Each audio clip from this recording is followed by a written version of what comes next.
tension force is a force exerted by a string or a rope. I know you guys have used this before because we've talked about it, but I just want to go ahead and reiterate it before we start solving tension problems. Now, the big thing with a tension problem is you're going to have whatever your object is right here on your free body diagrams. Its weight is going to be pushing down with a force equal to Fg, and the tension on the rope is going to be pulling in the opposite direction. Now, if gravity is more than the tension force, the rope is going to break. Because whatever that thing is too heavy for that rope.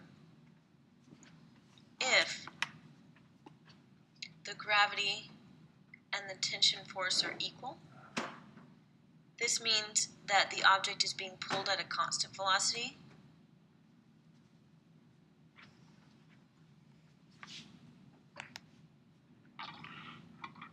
Or the velocity is equal to 0.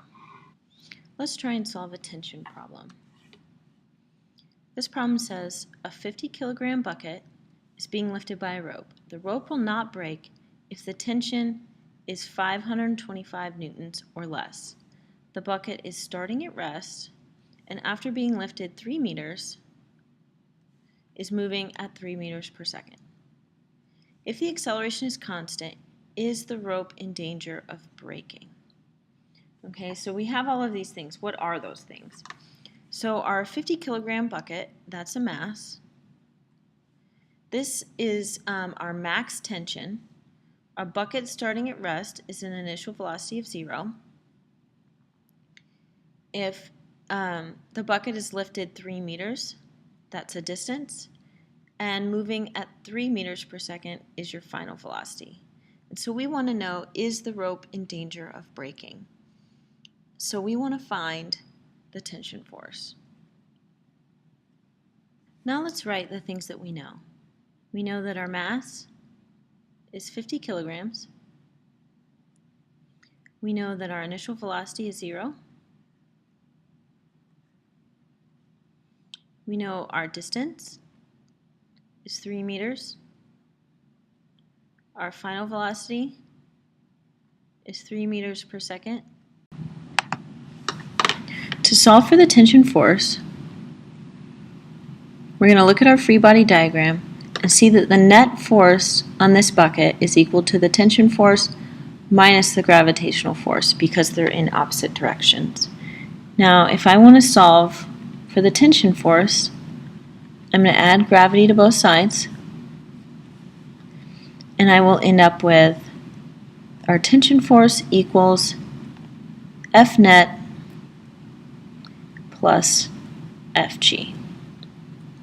Now, if you remember back from Newton's second law, our F net equals to mass times acceleration, and our gravitational force is mass times gravity.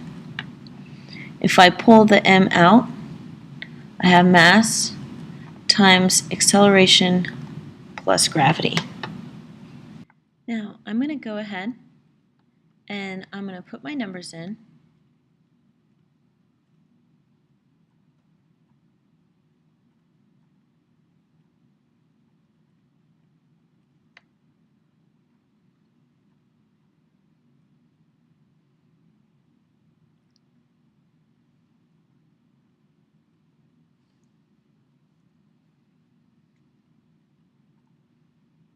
So I'm going to have 50 kilograms times 11.3 meters per second squared. When I multiply those two together, I get 565 newtons. Now let me show you how the units cross out. We have kilograms times meters per second squared. If we want newtons on the top, that's equal to 1 kilogram times a meter per second squared. So that will cause all of these to cross out, and you will have kilograms.